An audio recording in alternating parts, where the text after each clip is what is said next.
The people you admire most don't need the approval of others. Think about it.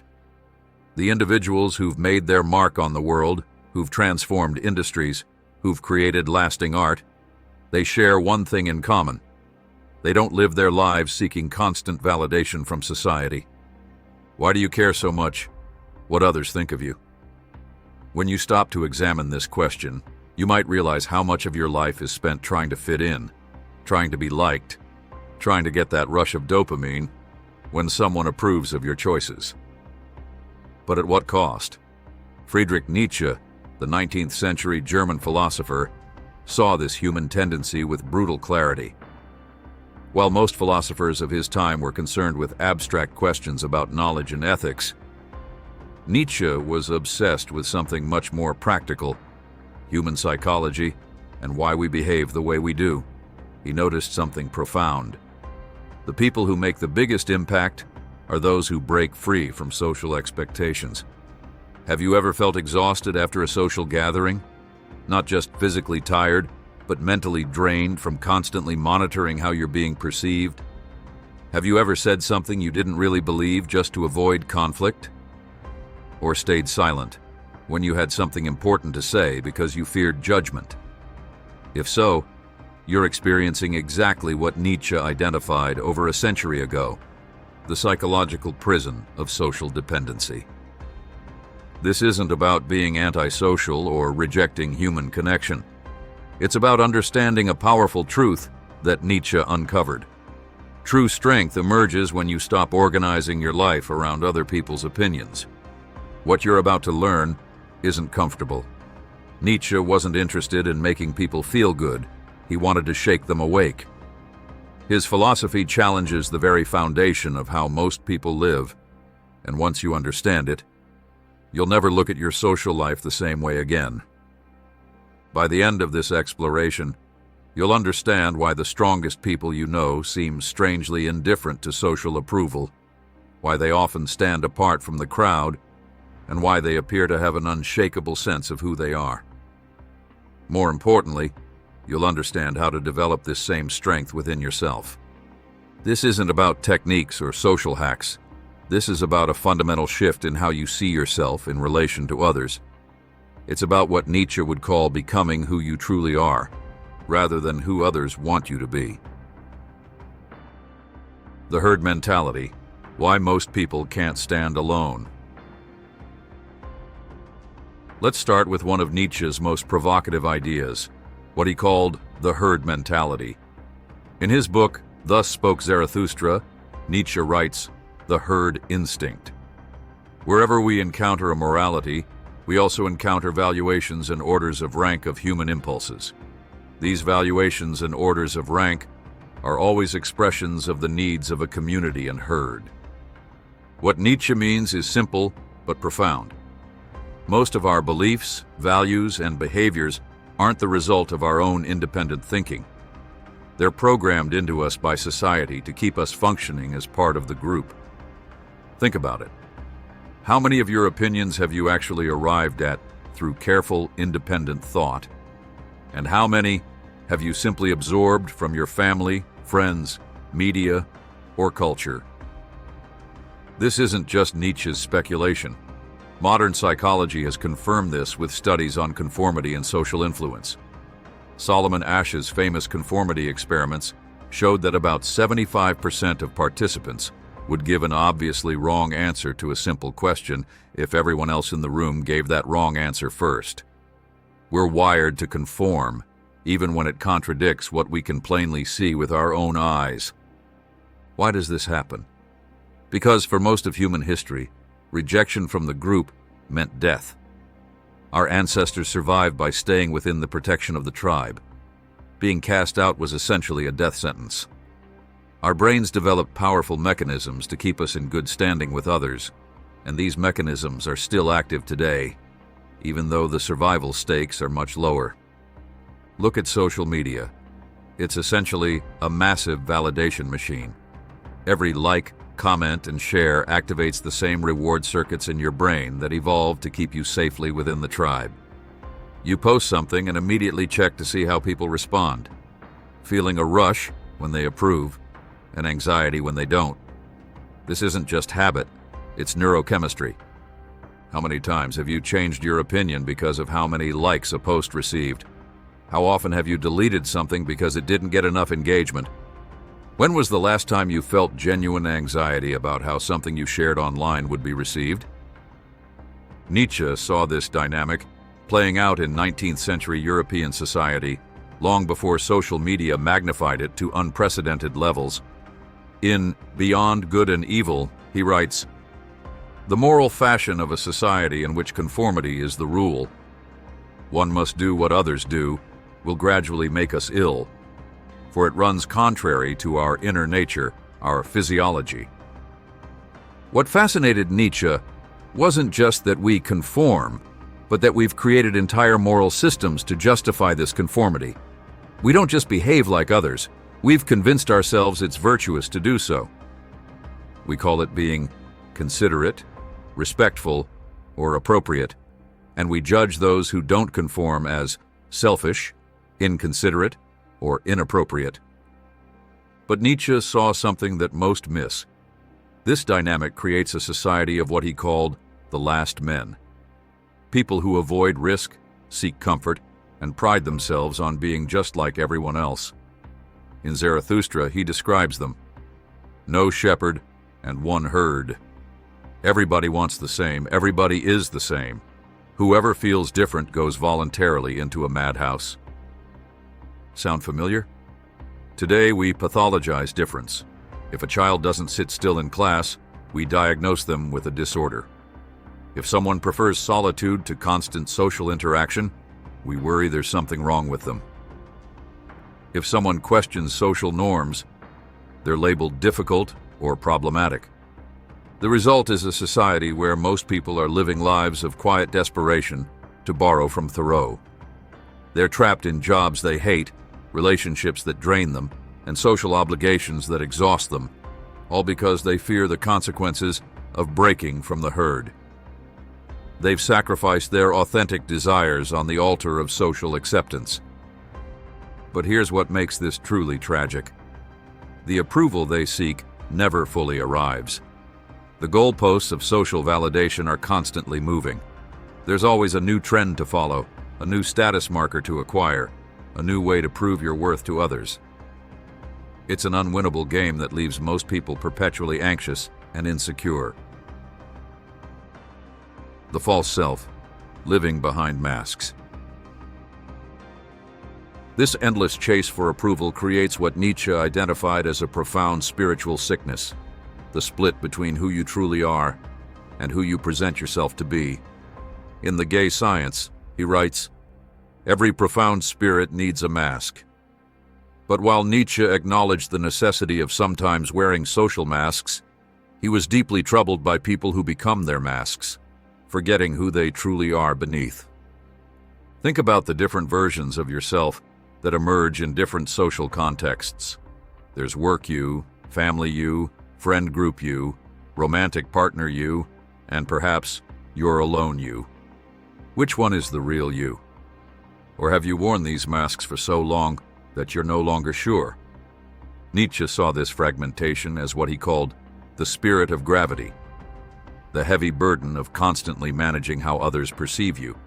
It weighs you down, depletes your energy, and disconnects you from your true nature. In Thus Spoke Zarathustra, Nietzsche's character exclaims, "And this is my teaching. He who would learn to fly one day must first learn to stand and walk and run and climb and dance. One cannot fly into flying." What he means is that before you can transcend social expectations, fly, you must first learn to stand firmly as yourself. Most people never develop this foundation. They're too busy trying to be who others want them to be. The psychological term for this is the false self, coined by psychoanalyst Donald Winnicott decades after Nietzsche, but describing exactly what the philosopher identified. The false self is the adaptive, compliant aspect of personality that develops to gain approval and protect the vulnerable true self from rejection or harm. When the false self dominates, you make decisions based not on what you truly want, but on what will gain approval or avoid disapproval. You choose careers your parents will be proud of, rather than ones that excite you. You pursue romantic partners who look good on paper, rather than those who genuinely move you. You adopt opinions that will be well received in your social circle, rather than conclusions you've reached independently. Nietzsche lived during a time of rigid social conformity in 19th century Europe. The Victorian era was characterized by strict moral codes, elaborate social rituals, and severe consequences for those who violated social norms. He saw how these social pressures crushed authentic expression and created a society of what he considered to be spiritual invalids, people so concerned with propriety that they'd lost touch with their vital instincts. While our social context is different today, the psychological mechanisms remain the same. We still fear rejection. We still crave validation. We still compromise our authenticity for acceptance. The platforms and specific norms have changed, but the underlying dynamic hasn't. Consider how much of your daily life is spent managing impressions rather than expressing your authentic self. How often do you check yourself before speaking to make sure what you're about to say will be well received? How frequently do you say, "I'm fine," when you're actually struggling? How many of your life choices have been influenced by concerns about how they'll look to others? This isn't just occasional behavior. For most people, it's a constant, exhausting way of life, and it creates a profound disconnection from what Nietzsche would call your true nature, or what modern psychology might call your authentic self. The tragic irony is that while people believe this self-monitoring will lead to greater social connection, it actually prevents genuine intimacy. When you're constantly performing, no one gets to know the real you. The connections you form are between your false self and others' false selves. Cardboard cutouts interacting with other cardboard cutouts. This is precisely what Nietzsche meant when he wrote in Beyond Good and Evil. Every deep thinker is more afraid of being understood than of being misunderstood. When you've built your life around a false self, authentic understanding becomes threatening, because it risks exposing the gap between who you pretend to be and who you truly are. Will to power, the drive that defines strength. At the heart of Nietzsche's philosophy is his concept of the will to power, perhaps his most misunderstood idea, yet crucial for understanding why truly strong people approach social life differently. In Beyond Good and Evil, Nietzsche writes, "Life itself is essentially appropriation, injury, overpowering of the strange and weaker, suppression, hardness, imposition of one's own forms, incorporation, and, at the least and mildest, exploitation. Life simply is will to power." But what exactly did he mean? Many have mistakenly interpreted this as promoting domination over others, a crude might makes right philosophy. But that's a fundamental misreading. For Nietzsche, will to power isn't primarily about controlling others. It's about mastering yourself and overcoming internal resistance. Will to power is the innate drive to exercise and develop your capacities, to overcome obstacles, to extend your capabilities, to become more than you currently are. It's not about power over others, but power over yourself. The ability to direct your own life according to your own values. Think about the times you felt most alive. Was it when you were passively seeking approval, or when you were actively challenging yourself, overcoming obstacles, creating something new? The satisfaction of mastering a difficult skill, completing a challenging project, or standing by your principles despite opposition, these are expressions of the will to power. This insight explains why truly strong people seem indifferent to social validation. They've redirected their will to power inward rather than outward. Instead of seeking to impress others, they seek to impress themselves. Instead of measuring their worth through others' eyes, they measure it through their own standards of excellence. Nietzsche observed that most people misdirect their will to power. Unable or unwilling to master themselves, they seek petty dominance over others, through gossip, social manipulation, status displays, or moral grandstanding. This is what he called the slave morality, a system of values that elevates weakness to virtue while resenting genuine strength. On the Genealogy of Morals, Nietzsche conducts a psychological analysis of how Christian morality, with its emphasis on humility, meekness, and self-sacrifice, represented a historic inversion of values. The slave revolt in morality turned the natural admiration for strength, excellence, and nobility, what he called master morality, into something to be condemned as evil, while elevating weakness as good. This historical analysis contains a profound psychological insight. People who cannot express their will to power authentically will express it through resentment, judgment, and attempts to make others feel guilty for exhibiting strength. This is what Nietzsche called ressentiment, a psychological state born from repressed envy and a sense of powerlessness. You see this dynamic everywhere once you recognize it. The person who can't assert themselves directly becomes passive-aggressive. The individual who lacks the courage to pursue their own path criticizes those who do. The conformist who surrendered their authenticity becomes indignant about those who refuse to conform. Strong people in the Nietzschean sense don't engage in these behaviors because they're channeling their will to power productively.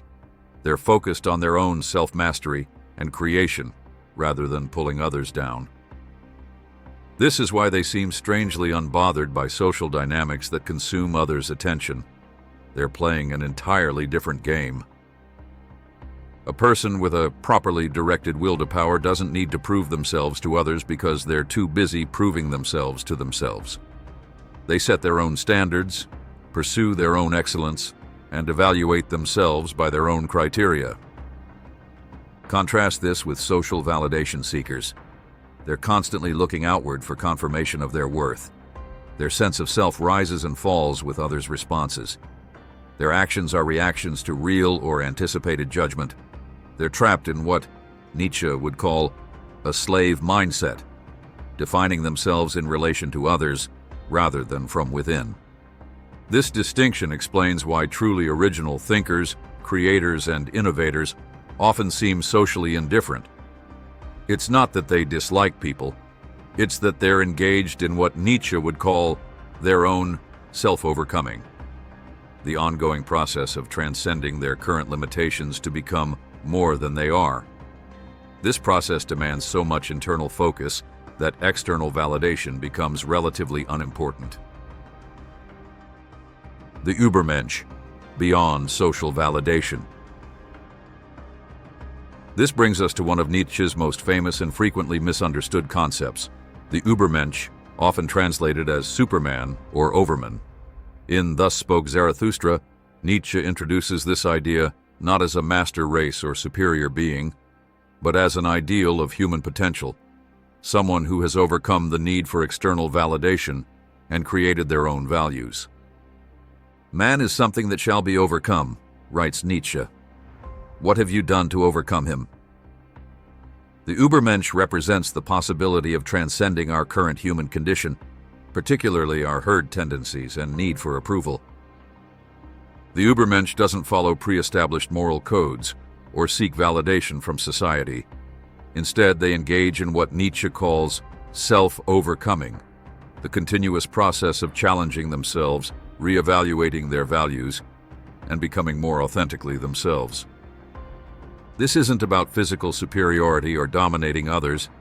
It's about psychological and spiritual development, becoming a person who creates meaning rather than inheriting it, who judges themselves by internal standards rather than external approval, who lives according to self-created values rather than received customs. In today's terms, we might think of people who have achieved genuine independence of mind and spirit. These are individuals who can stand alone when necessary, who aren't swayed by popular opinion, who remain true to their vision despite criticism or lack of understanding. Consider figures like Vincent van Gogh, who continued painting in his distinctive style despite critical rejection, or Nikola Tesla, who pursued his scientific vision even when it put him at odds with the scientific establishment, or civil rights activists who stood against overwhelming social pressure because they were guided by internal principles rather than external approval. The common thread among such people isn't arrogance or antisocial tendencies. It's a profound self-reliance and commitment to their own values. They exemplify what Ralph Waldo Emerson, whom Nietzsche admired, meant when he wrote, "To believe your own thought, to believe that what is true for you in your private heart is true for all men. That is genius." But becoming such a person isn't easy. It requires what Nietzsche calls going under, a period of isolation, introspection, and sometimes suffering, as you separate yourself from the values and expectations you've uncritically absorbed from society. In Thus Spoke Zarathustra, the character Zarathustra retreats to a mountain cave for 10 years before returning to share his wisdom. This symbolic isolation represents the psychological distance needed to develop independent values. You must step back from social consensus to see it clearly, rather than being unconsciously shaped by it. This doesn't mean permanent isolation or rejecting all social bonds. Rather, it means approaching social life from a place of self-possession rather than dependency.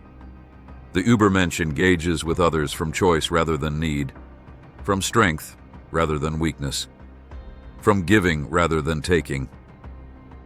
Psychologically, this represents a developmental achievement that modern theorists like Abraham Maslow would later identify as self-actualization, a state where your behavior is motivated by growth and self-expression rather than deficiency and need for approval. What makes the Übermensch concept so challenging is that there's no fixed formula for achieving it. It's not about following specific rules or adopting particular beliefs. It's about the process of becoming increasingly self-determined and authentic. As Nietzsche puts it, one must still have chaos in oneself to be able to give birth to a dancing star. The Übermensch emerges from internal struggle, from questioning everything you've been taught, from experimenting with different ways of being, from failing and beginning again, from creating rather than merely consuming. This process is intensely individual. Your path to self-overcoming won't look like anyone else's because no one else has your specific combination of temperament, talents, experiences, and potential. This is why Nietzsche rejected systematic philosophies that prescribed universal paths to human fulfillment. Eternal recurrence, the ultimate test of authenticity. To understand why strong people approach social life differently, we need to grasp another key Nietzschean concept: eternal recurrence. This thought experiment, which Nietzsche introduces in The Gay Science, asks, what if you had to live your life exactly as it is, with every pain and pleasure, every triumph and disappointment, infinitely many times? He writes, what if some day or night a demon were to steal after you into your loneliest loneliness and say to you, this life as you now live it, and have lived it, you will have to live once more and innumerable times more, and there will be nothing new in it, but every pain and every joy and every thought and sigh and everything unutterably small or great in your life will have to return to you, all in the same succession and sequence. Nietzsche then asks the decisive question, would you not throw yourself down and gnash your teeth and curse the demon who spoke thus? Or have you once experienced a tremendous moment when you would have answered him, you are a god, and never have I heard anything more divine? This thought experiment serves as the ultimate test of authenticity. If you would be horrified at the prospect of reliving your life eternally, it suggests you're not living authentically. You're making compromises, following paths you don't truly value, or living according to others' expectations rather than your own desires. Now consider this. How much of your social behavior would you willingly repeat for eternity? The conversations where you pretended to agree when you didn't. The relationships you maintained out of obligation rather than genuine connection. The social events you attended not because you wanted to, but because you feared the consequences of declining. Strong people in Nietzsche's sense would reject these inauthentic behaviors because they cannot pass the test of eternal recurrence. They choose actions they would willingly repeat, even if those choices make them appear strange or antisocial to others. This explains why truly strong individuals often seem indifferent to social conventions. It's not that they're unaware of these conventions, they simply evaluate them through the lens of authenticity rather than acceptance. They ask, "Is this genuinely valuable to me? Would I choose this if I had to repeat it forever?" When the answer is no, they have the courage to decline, regardless of social pressure. The concept of eternal recurrence isn't meant to be taken literally as a cosmological theory. It's a psychological tool for evaluating your choices and ensuring they align with your authentic desires. It forces you to consider whether you're living in accordance with your own values or merely conforming to avoid discomfort. This perspective transforms how you approach social life. Instead of asking, "What will others think?" you ask, "Is this truly worth my limited time?"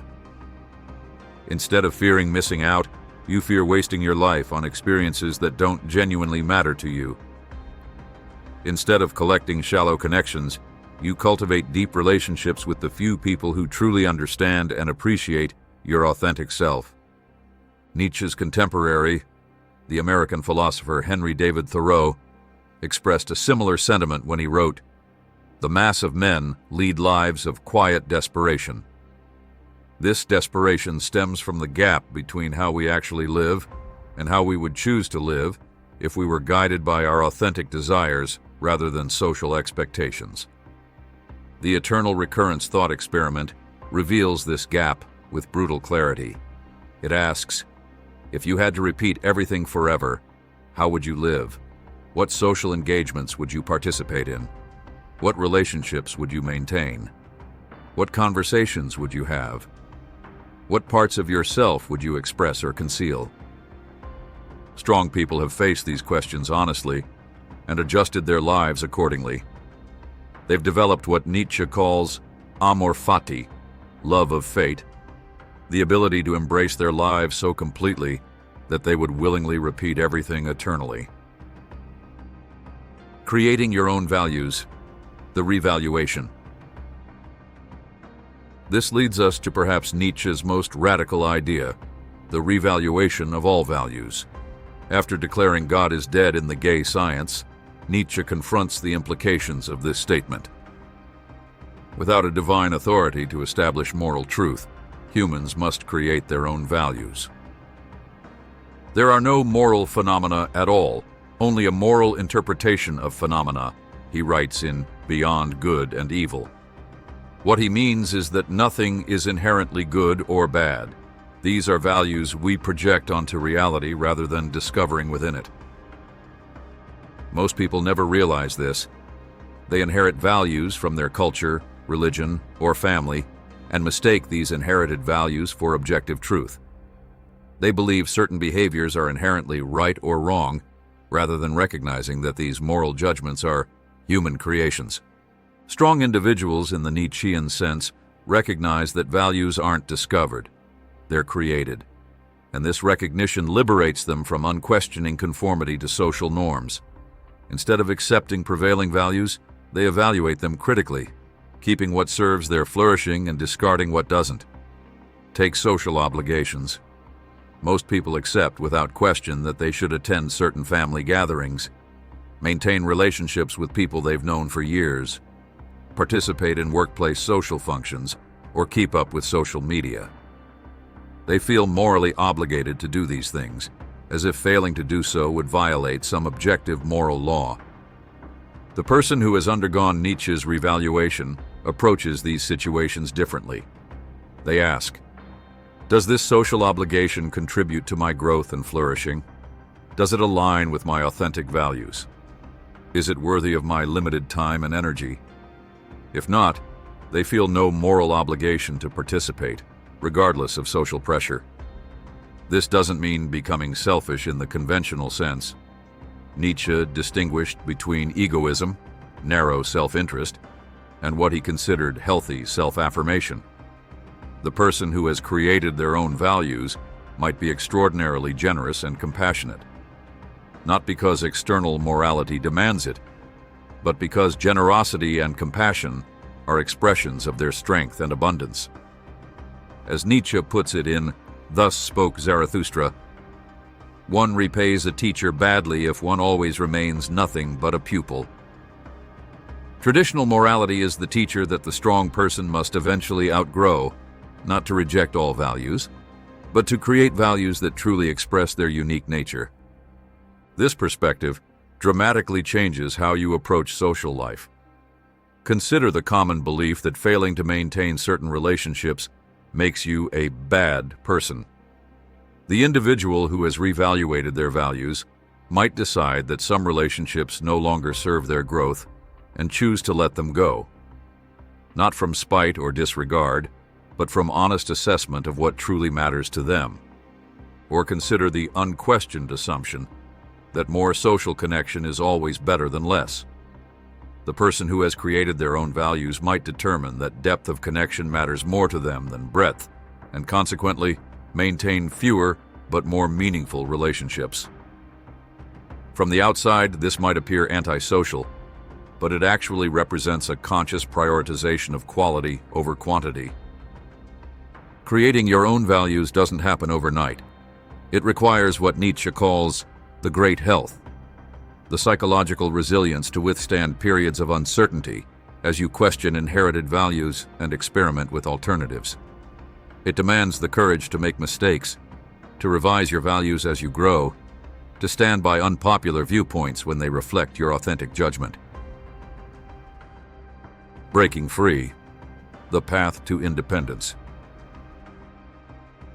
So how do you begin this journey toward greater independence from social validation? Nietzsche doesn't offer a step-by-step program. That would contradict his emphasis on individual self-creation. But throughout his works, he provides insights that can guide the process. First, recognize the extent of your social conditioning. In Daybreak, Nietzsche writes, "We are nothing but what others have made of us." Begin by observing how much of your behavior is driven by anticipated reactions from others rather than your authentic desires. Notice how often your decisions are shaped by concerns about approval or avoiding disapproval. This self-observation isn't about judgment, but awareness. You can't transcend patterns you don't recognize. Pay particular attention to when you feel anxious about others' opinions, when you catch yourself presenting a false image, or when you compromise your authentic expression to gain acceptance.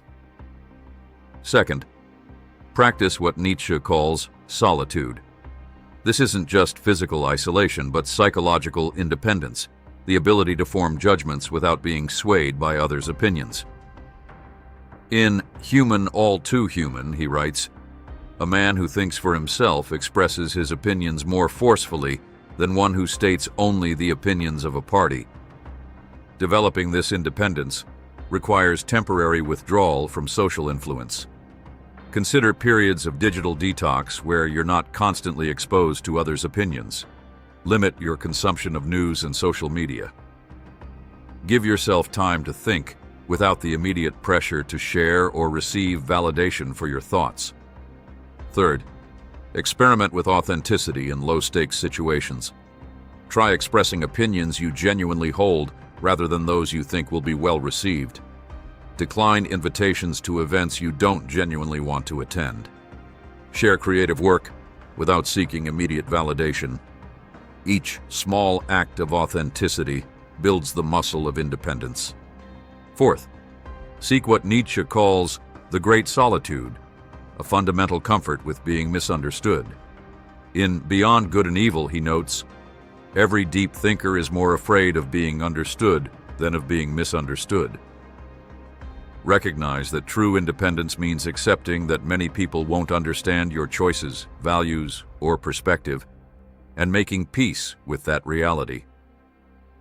This doesn't mean being deliberately obscure or contrarian. It means accepting that when you follow your authentic path, misunderstanding is inevitable. Not everyone has the context, experience, or perspective to comprehend your choices, and that's okay. Your goal isn't universal approval, but personal integrity. Fifth, develop what Nietzsche calls the capacity for solitude. This isn't about becoming a hermit, but about finding sufficiency within yourself rather than constant external validation. Can you enjoy your own company? Can you trust your own judgment?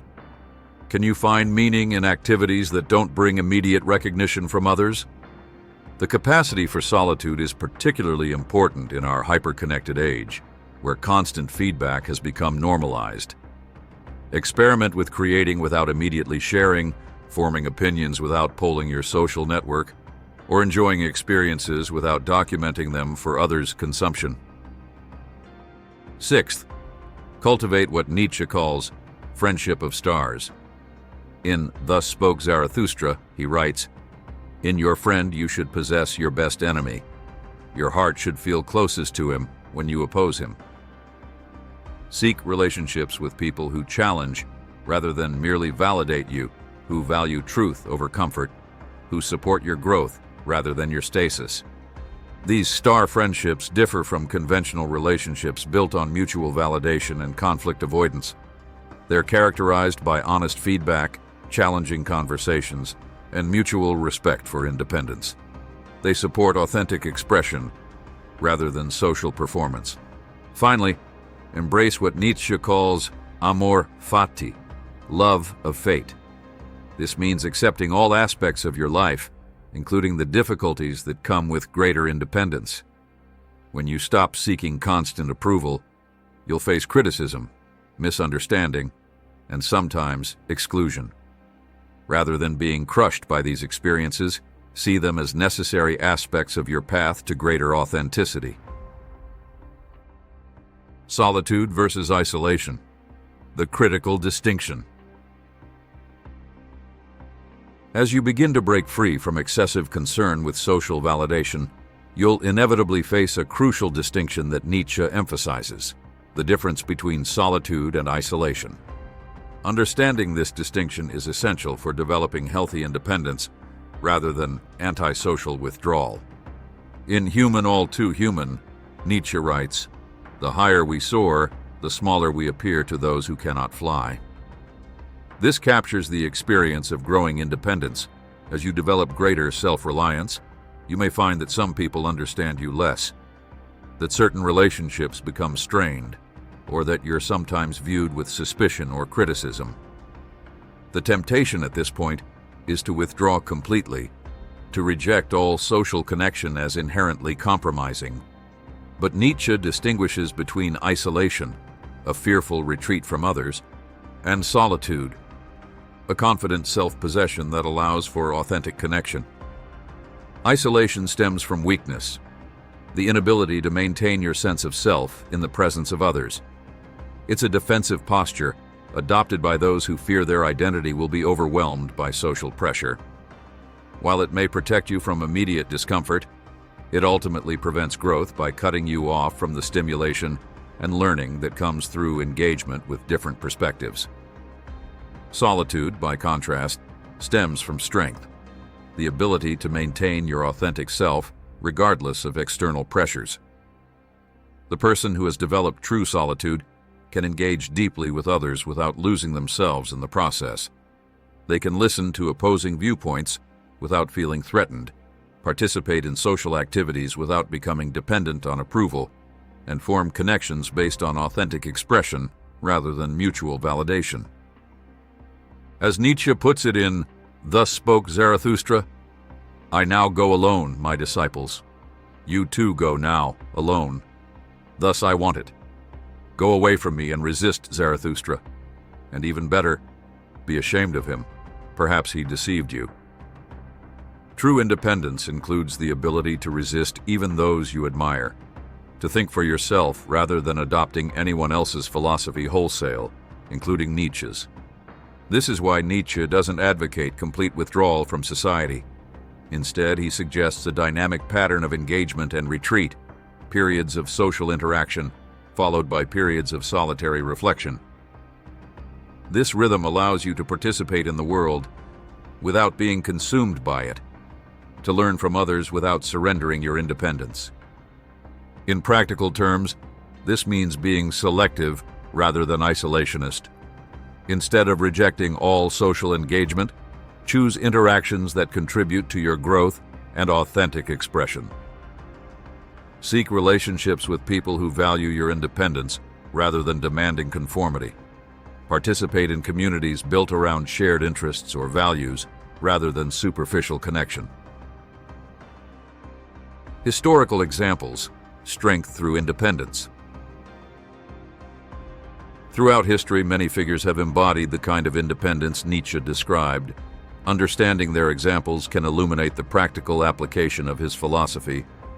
Consider Henry David Thoreau, who deliberately withdrew to Walden Pond to live deliberately and avoid the social pressures that might prevent authentic living. Thoreau wrote, "The mass of men lead lives of quiet desperation," recognizing the same social conformity that troubled Nietzsche. Yet Thoreau didn't become a permanent hermit. He engaged with society on his own terms, even spending a night in jail to protest policies he considered unjust. Or consider Nietzsche himself. Despite his celebration of independence, he maintained deep friendships with fellow thinkers like Paul Rée and Lou Salomé. He engaged intensely with the intellectual currents of his time, responding to the ideas of Schopenhauer, Wagner, and others. His independence wasn't isolation, but selective engagement based on his own values and interests. Modern examples abound as well. Consider the late Steve Jobs, who famously said, "Don't let the noise of others' opinions drown out your own inner voice." Jobs was known for his willingness to pursue his vision despite criticism or lack of understanding. Yet he didn't work in isolation. He collaborated intensely with others who shared his commitment to excellence and innovation.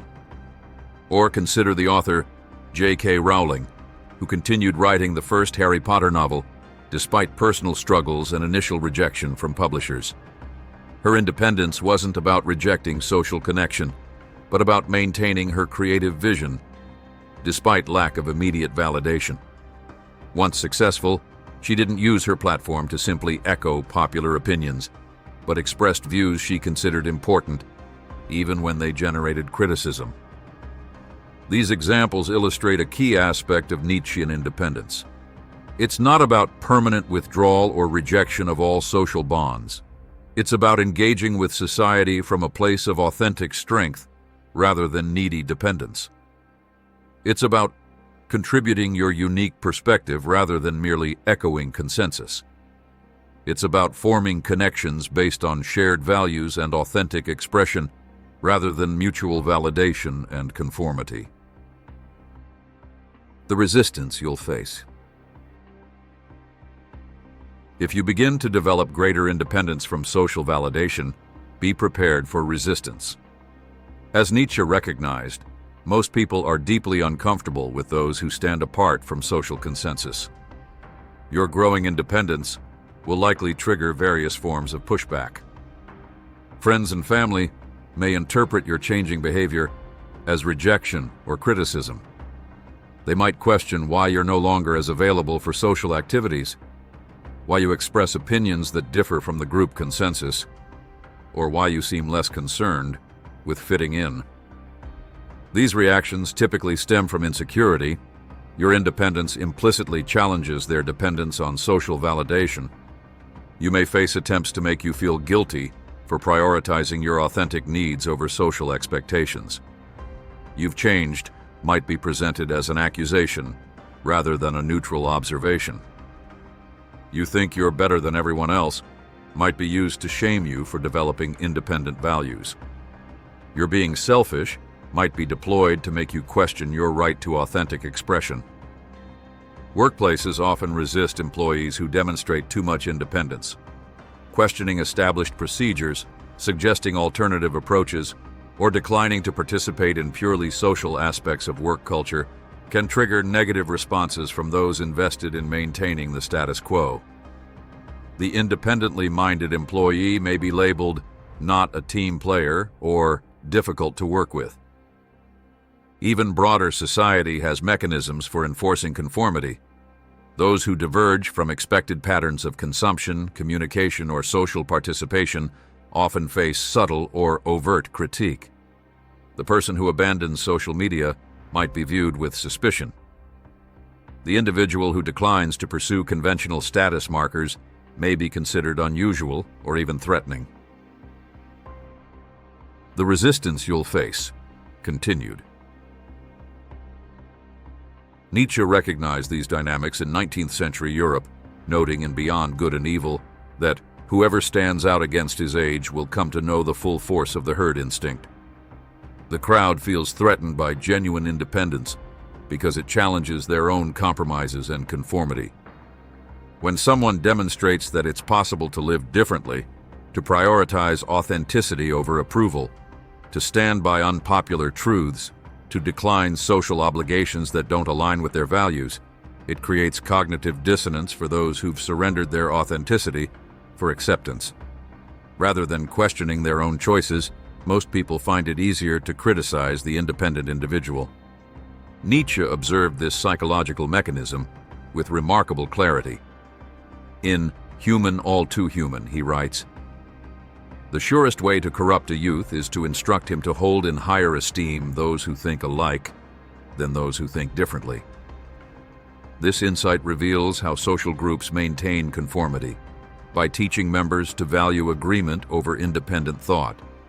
You'll likely experience this firsthand as you develop greater independence. People who previously enjoyed your company may become uncomfortable when you stop mirroring their opinions or participating in activities you don't genuinely value. Some relationships may weaken or end as a result. This resistance isn't limited to explicit criticism. Often it takes subtler forms, changing the subject when you express an independent viewpoint, excluding you from activities when you've declined similar invitations in the past, or making jokes about your phase of increased selectivity. Even more challenging is the internal resistance you'll face. Years of social conditioning don't disappear overnight. You'll likely experience guilt when you first begin declining invitations you'd previously accepted out of obligation. You may feel anxiety when expressing opinions that differ from your social circle's consensus. You might question whether your pursuit of greater authenticity is worth the social friction it creates. This internal resistance is what Nietzsche calls the spirit of gravity, the accumulated weight of social conditioning that pulls you back toward conformity when you attempt to break free. Overcoming it requires recognizing these feelings as the predictable result of challenging, deeply ingrained patterns rather than signs you're doing something wrong. Authenticity, without audience, creating for yourself. One of the most powerful expressions of independence from social validation is the ability to create without immediate audience, to pursue activities for their intrinsic value rather than the recognition they might bring. Nietzsche himself exemplifies this approach. Many of his most important works received little recognition during his lifetime. Thus, Spoke Zarathustra, which he considered his masterpiece, sold only a few dozen copies initially. Yet he continued writing, driven by his commitment to expressing his vision rather than gaining approval. In The Gay Science, Nietzsche writes, "One thing is needful, to give style to one's character, a great and rare art.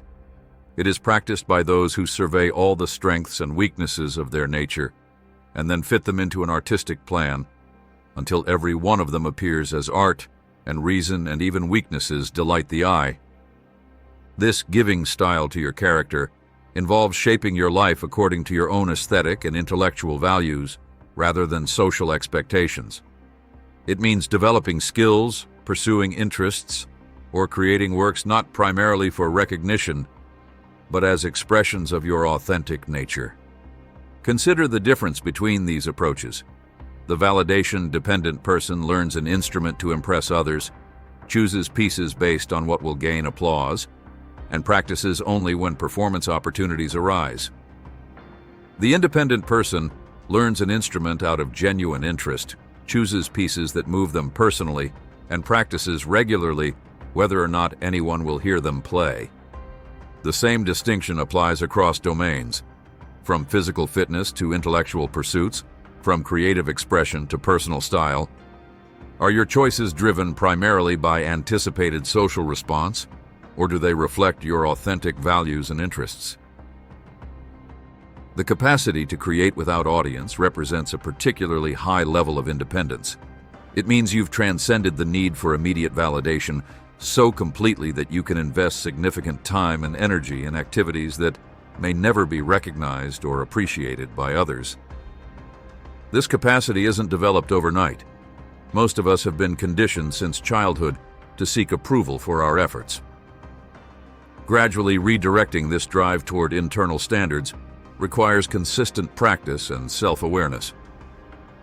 Start with small creative acts for your own satisfaction. Notice when the impulse to share for validation arises, and experiment with restraining it. Develop the discipline to complete projects before seeking feedback, allowing your own judgment to mature before exposing your work to others' opinions. The paradox, which Nietzsche would appreciate, is that work created without primary concern for audience often ultimately finds the most appreciative audience.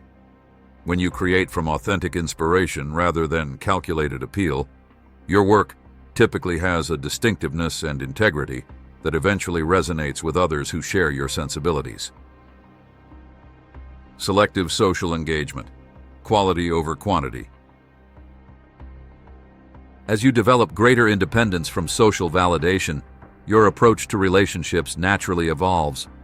Rather than maximizing social connections, you become more selective, prioritizing depth and authenticity over breadth and convenience. In Human All Too Human, Nietzsche writes, "The surest way to corrupt a youth is to instruct him to hold in higher esteem those who think alike than those who think differently." This insight applies not just to youth, but to relationships generally. When validation becomes less important to you, you'll likely find yourself drawn to people who challenge, rather than merely affirm your thinking. This shift often means maintaining fewer but deeper friendships. Instead of dispersing your energy across many superficial connections, you concentrate on relationships characterized by mutual growth, authentic expression, and genuine interest. These connections don't require constant maintenance or performance. They thrive on the genuine exchange of ideas and experiences rather than reciprocal validation. Nietzsche himself had relatively few close friends, but maintained intense intellectual correspondences with those who stimulated his thinking. His friendship with Lou Salome, for instance, was valuable to him precisely because she challenged his ideas rather than simply accepting them. This selective approach extends beyond individual relationships to social contexts. You become more discerning about which gatherings, communities, or platforms deserve your participation. Instead of attending events out of obligation or fear of missing out, you choose environments that align with your authentic interests and values. The validation-dependent person says yes to most invitations, fearing that declining might damage their social standing. The independent person evaluates each opportunity based on its intrinsic value, comfortable declining those that don't contribute meaningfully to their life. This doesn't mean becoming a social recluse. It means engaging from a place of authentic choice rather than social obligation. When you do participate in social activities, you're fully present and engaged because you genuinely want to be there, not because you fear the consequences of absence. This selective approach often improves the quality of your social experiences. When you're not constantly performing or seeking approval, you can listen more attentively, express yourself more authentically, and connect more deeply. Conversations become exchanges of genuine perspectives rather than exercises in mutual validation. Interestingly, this selectivity often increases rather than decreases your social impact. When your participation isn't guaranteed, your presence carries more weight. When you speak from authentic conviction rather than social calculation, your words have greater resonance. When you create from genuine inspiration rather than anticipated approval, your work stands out in a landscape of conformity. Nietzsche captured this paradox in Twilight of the Idols when he wrote, "In individuals, insanity is rare, but in groups, parties, nations, and epochs, it is the rule." By maintaining some distance from group dynamics, you preserve the clarity of perception that social immersion often obscures. Making the choice, strength or approval. We've explored Nietzsche's philosophy of independence from social validation and its practical implications. Now comes the most challenging part, deciding whether to pursue this path yourself. This isn't a theoretical question, but an existential one. Will you continue organizing your life around others' approval, or will you begin the difficult but rewarding journey toward greater authenticity and self-determination? Nietzsche wouldn't presume to answer this question for you. His philosophy emphasizes the importance of making your own choices rather than following others' prescriptions, even his. In Thus Spoke Zarathustra, he has his protagonist tell his disciples, "Now I bid you lose me and find yourselves, and only when you have all denied me will I return to you." The path of independence isn't easy. It requires confronting uncomfortable truths about how much of your behavior is driven by approval seeking. It means developing the courage to express unpopular opinions, decline social obligations that don't serve your authentic development, and stand apart when necessary. It involves facing resistance from others and within yourself. But the alternative has its own costs. Continuing to prioritize others' approval means living what Thoreau called a life of quiet desperation, making choices based on anticipated reactions rather than authentic desires, maintaining relationships out of obligation rather than genuine connection, expressing opinions calculated for acceptance rather than honesty. Only you can determine which path aligns with your deepest values.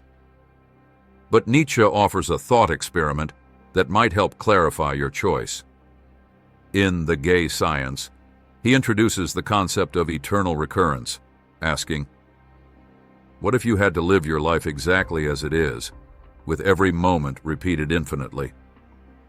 Would you choose the life you're currently living? Would you make the same choices, maintain the same relationships, pursue the same goals? If the prospect of eternally repeating your current patterns of social conformity fills you with dread, perhaps it's time to reconsider those patterns. If the idea of continuing to prioritize others' approval over your authentic expression seems like a prison sentence rather than a life well lived, perhaps it's time to begin breaking free. This doesn't require dramatic gestures or complete social withdrawal. It starts with small acts of authenticity, expressing an honest opinion when you'd normally stay silent, declining an invitation you'd accept out of obligation, pursuing an interest that genuinely excites you rather than one that impresses others. Each authentic choice strengthens your capacity for the next. Imagine yourself a year from now, 5 years from now, at the end of your life. Would you rather look back on a life of social conformity and approval seeking, or one characterized by authentic expression and self-determination? Would you rather be remembered as someone who fit in perfectly, or someone who expressed their unique nature, even when it meant standing apart? Nietzsche's challenge is clear. Will you continue living by others' values, or will you have the courage to create your own? Will you remain trapped in what he calls the spirit of gravity, the accumulated weight of social expectations, or will you develop what he calls the spirit of the child, the capacity for fresh perception and authentic creation? The choice isn't between selfishness and consideration, between isolation and connection. It's between living from the outside in, allowing others' responses to determine your choices, and living from the inside out, allowing your authentic nature to shape your engagement with the world. Strong people, in Nietzsche's sense, have made this choice. They've recognized that true strength comes not from dominating others, but from mastering themselves, from developing the capacity to live according to their own values regardless of social pressure. They approach social life not from desperate need for validation, but from the overflow of their authentic being. If you've stayed with this exploration to this point, something in you resonates with this perspective. Perhaps you've glimpsed the possibility of greater authenticity in your own life. Perhaps you've recognized how much of your behavior is driven by approval seeking rather than genuine desire. Perhaps you've felt the weight of social expectations and longed for greater freedom.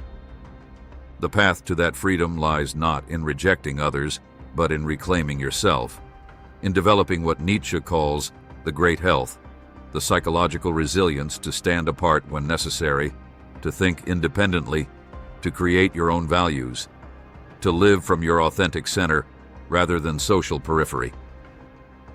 The journey begins with a single step, one authentic choice, one honest expression, one act of independence from the herd mentality. Will you take that step? The choice, as Nietzsche would insist, is yours alone. If these ideas resonate with you, if something in you recognizes the truth in Nietzsche's brutal philosophy, then perhaps you're ready to begin the journey from social dependency to authentic strength. Not by rejecting others, but by reclaiming yourself. Not by fleeing connection, but by transforming how you connect. Not by isolation, but by independence. The strongest people don't care about social life in the conventional sense, not because they dislike people, but because they've transcended the need for constant validation. They engage with others from authentic choice rather than desperate need.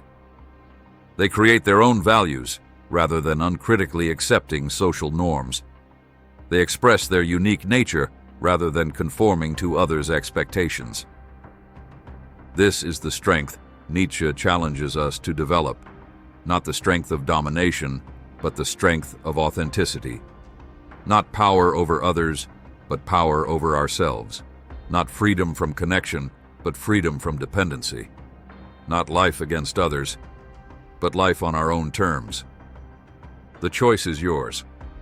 Will you remain in the comfortable prison of social validation, or will you begin the challenging but liberating journey toward authentic strength? Will you continue seeking others' approval, or will you develop the courage to approve of yourself? Will you live by inherited values, or will you create your own?